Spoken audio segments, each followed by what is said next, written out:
number 6. So, there are things that we must do on our part that can ensure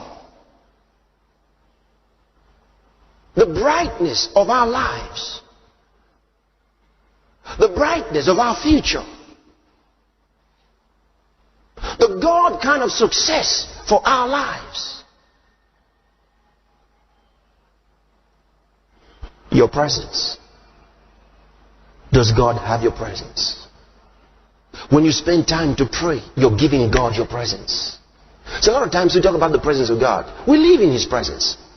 What we ought to wonder about is our presence. Do we give Him our presence?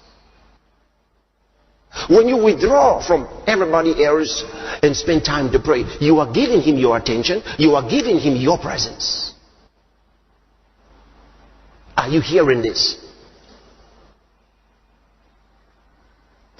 Doesn't stop there. There's a third one. The third one is your love. Remember, Josiah was perfect according to the law of Moses. He made no mistakes. David made a lot of mistakes. But there was something David had that Josiah didn't have.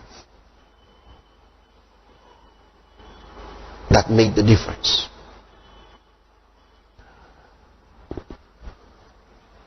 Your love. That's the third one.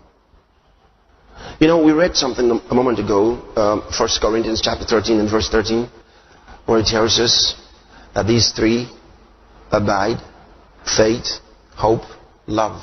Then it says, the greatest of these is love. Faith is a great virtue for any Christian. He says, these three abide, these three remain. When everything else is down, these three will stand.